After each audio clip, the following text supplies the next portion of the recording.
What's the tea, Christine? Welcome back. Welcome back to Lyrical Shorty.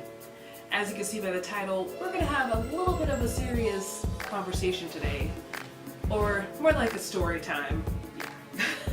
Before we get started with story time today, I just have to say anything health related, such as mental health or physical health, anything like that, is not a joke. But I am putting a lighthearted, positive spin on it. So bear with me. Please know I'm not making this a laughing matter. I'm just trying to make all of this normal and not such a faux pas. Is that the right word? With that being said, let's just jump into it. Before we jump in, make sure to get very comfy, since it is a story time. Maybe this is a bedtime story. I don't know. Sorry. Let's get comfortable. So this story started 2 Fridays ago. 3. It happened on a Friday. I plan to get all of these doctor's appointments done and stuff like that. So yeah, here's my story of the journey. So first, I started off my morning by going to my actual physician to get an asthma test done, because he was concerned that since I was having problems with gunk in my throat and I was doing all the necessary precautions, he thought that I could have asthma. I didn't know that the breathing treatment that I was taking was going to make me feel a little shaky.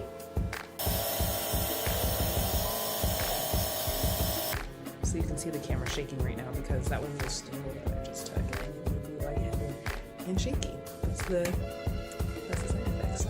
But let me tell you, asthma tests are super hard. What my appointment consisted of first was obviously you go in, you fill in your paperwork, you pay your copay, whatnot, take your weight, you take your temperature, take your blood pressure, all that fun stuff. Then you wait in your doctor's office, and your nurse comes in, asks you questions and stuff like that. You might lie, you might not. Don't lie. Please don't lie. The doctor comes in and he's like, yep, so we're going to go ahead and test you, get you on the breathing machine, and it'll be great. He leaves and he's like, I'm going to have the nurse come and give you the asthma test. So I'm sitting there 5-10 minutes. After a while later, I hear this loud cart coming. I'm like, oh my gosh, that's my test. I just know it. And guess what? I was right.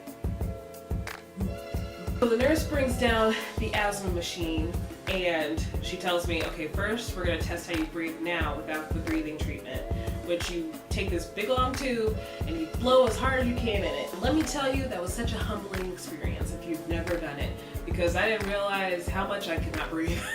I thought it was normal. So after the first initial breathing test, then they put me on a breathing treatment for 10 minutes.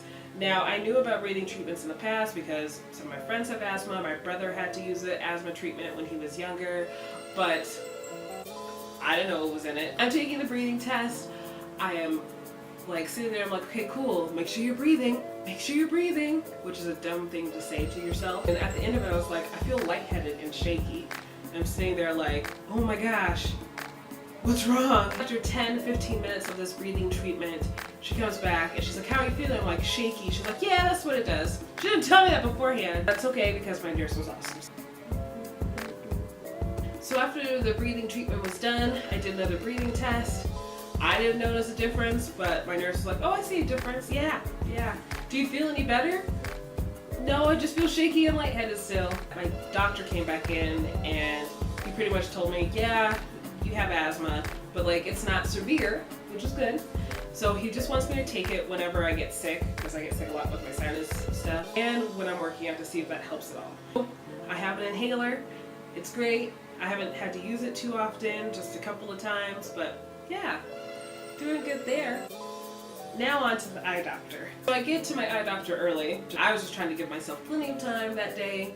You know, no biggie. So the eye doctor, get there early, do the standard tests, like just to check for glaucoma or whatever. I don't know. I haven't been back to the eye doctor in 3 years.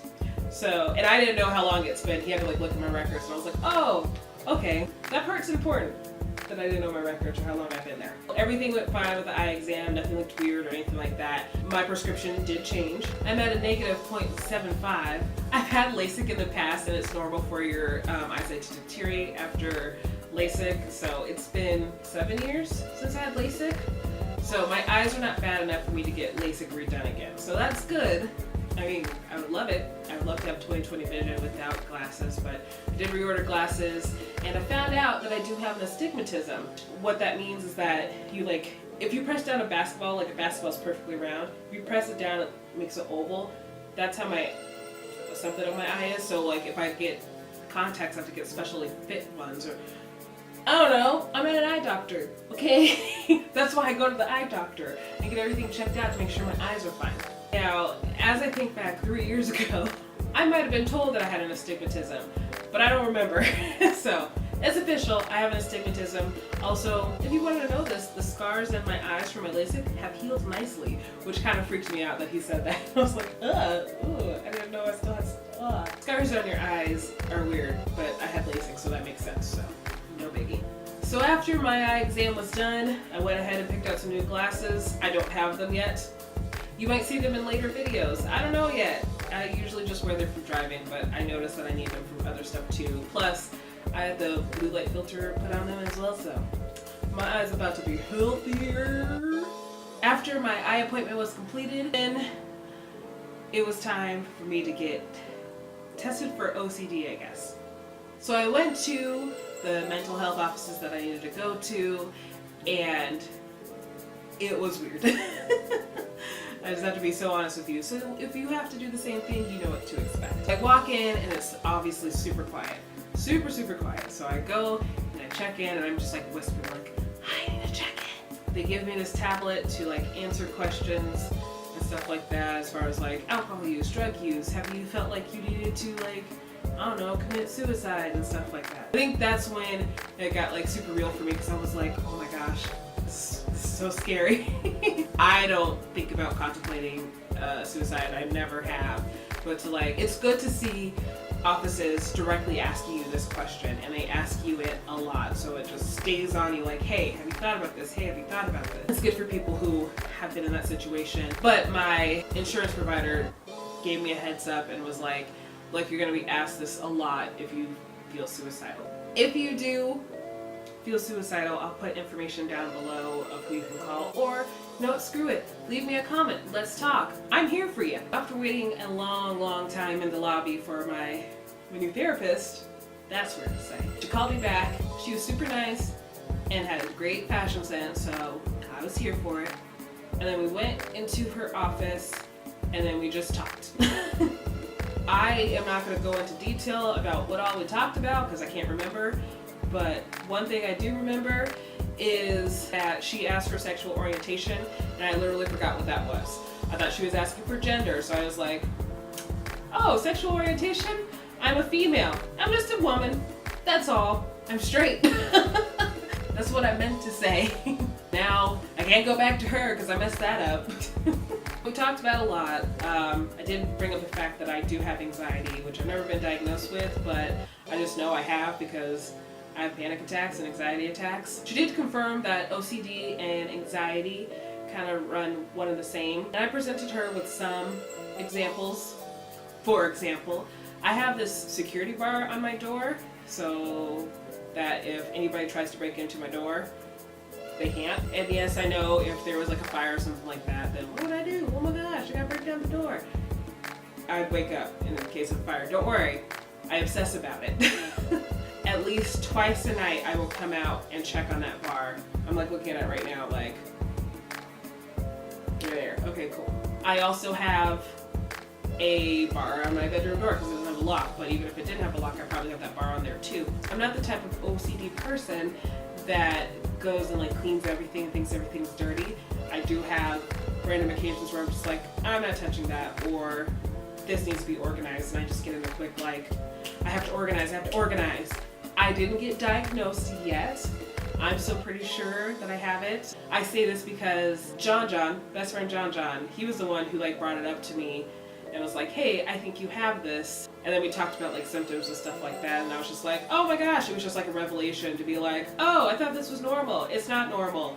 Oh my gosh, this answers so much of my life. So honestly, even though I haven't been officially diagnosed with it, I'm pretty sure I am. It's relieving to know that, hey, this is why you think this way.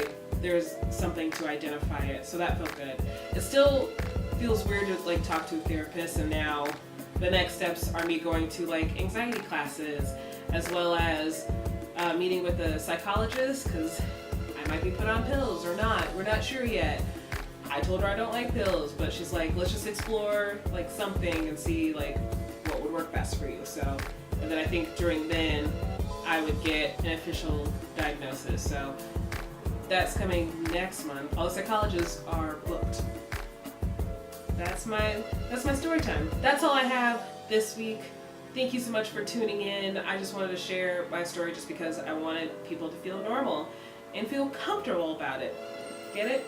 Comfortable about, mental health and health in general. Health can be scary no matter what it is, but if we normalize it, maybe it can kind of take some weight off of our shoulder. If you're dealing with OCD or any mental health issue, or if you just want to talk, leave me a comment down below. I'm here for you. It's not an easy thing to deal with. I'm curious to see what the next steps are. The first step is just being open about what you're going through. Be transparent. Thanks for watching. Bye. Also, there's no tea in here. There was never any tea. Sorry.